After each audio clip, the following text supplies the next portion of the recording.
How's it going, guys? I'm here to review From Dusk Till Dawn 3, The Hangman's Daughter, 1999. From the creators of From Dusk Till Dawn, Quentin Tarantino and Robert Rodriguez, comes a journey back to where it all began.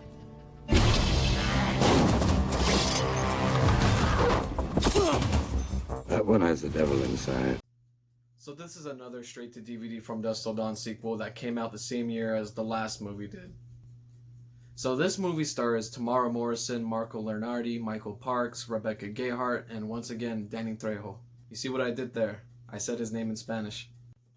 So outlaw Johnny Madrid, which is the main character, he is on the run from the Hangman, and he takes the Hangman's daughter away from the Hangman, because the Hangman's obviously the father of Esmeralda. Esmeralda is pretty much Satanico Pandemonium, the Salma Hayek character from the first movie, because this movie is set in the good old 1800s Western days, so technically this movie is a prequel to the original movie. So Johnny escapes from the tyranny of the Hangman. He, pretty much he was about to die by getting hanged or hung, but he escapes.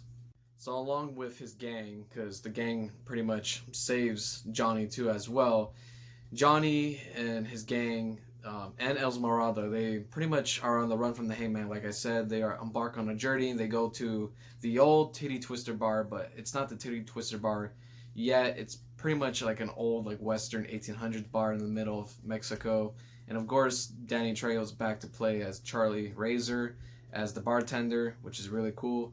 And this movie kind of explores the origin of Esmeralda, like her father, her mother, and her family, her bloodline, of why she's chosen to be this vampire queen or this goddess, to be Satanico Pandemonium that we know in the first movie. So it explores her legacy, her origin, and explores all these other vampires in this movie.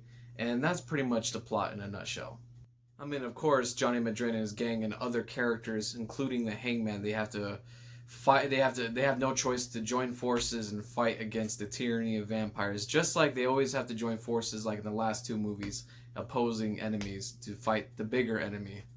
So what did I think of this movie? This movie was actually not that bad. I actually like this movie better than the second one. This movie has a good old Western feel to it, mixed like a Western action thriller mixed with obviously horror in the very end of the movie. So it kind of goes back to the original movie's roots, which I like. Outlaw Johnny Madrid is on the run from the Hangman. Look at the horses! This time with the Hangman's daughter along for the ride. Esmeralda, you have no idea what you've unleashed. When Esmeralda's secret birthright is revealed, How do you know my name? It's her they want. they discover that It's not like the last movie where it was a bunch of unknown characters and not even taking place in the Titty Twister and just out in the middle of nowhere about a bank heist that could have been in another movie, but they just throw in vampires. This movie's not like that. This movie actually connects to the original one because it's, like I said, it's a prequel. They brought back the Satanico Pandemonium character from the first movie. They brought back the Twitty Twister bar.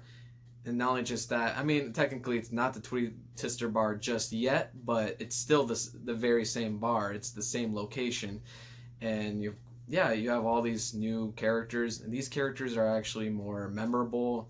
They're at least more decent. They're more tolerable than the characters in the last movie, in my opinion. And some of the scenes actually work out pretty well. There's some memorable scenes in this movie, in my opinion. There's a scene where a vampire literally dances with one of the victims, one of the chicks, before he turns her, and it's all black and white, and it has a 1920s through 40s Universal monster movie feel. I don't know, it's kind of weird, but it does kind of remind me of that in a way. So that's one good scene. Come on, Tamara Morrison as the Hangman. Dude, this guy is awesome. This is the guy who played Jango Fett, Boba Fett, and the Clone Troopers in the whole Star Wars era of movies. Come on. He's one of the coolest actors. Yes, this movie does have some flaws.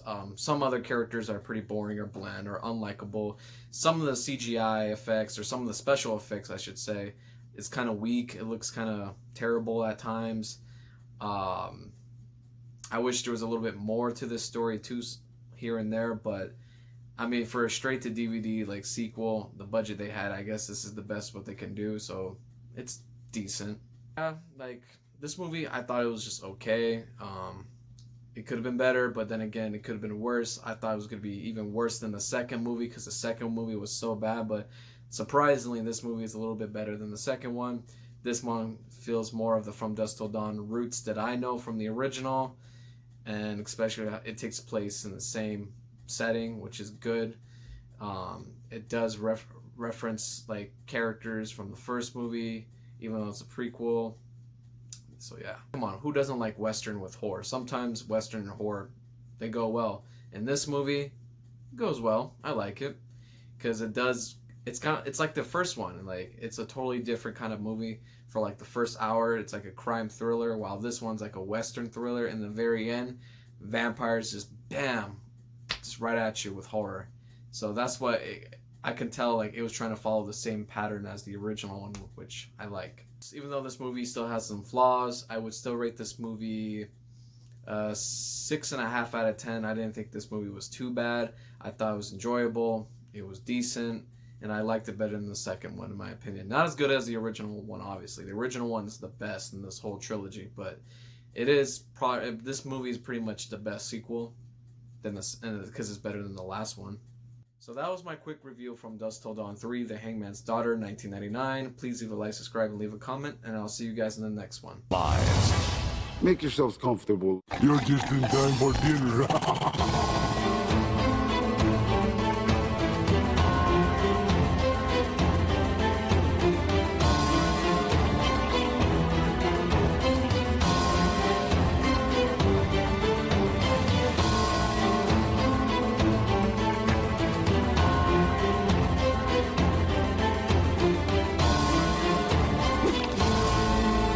From Dusk Till Dawn 3, The Hangman's Daughter.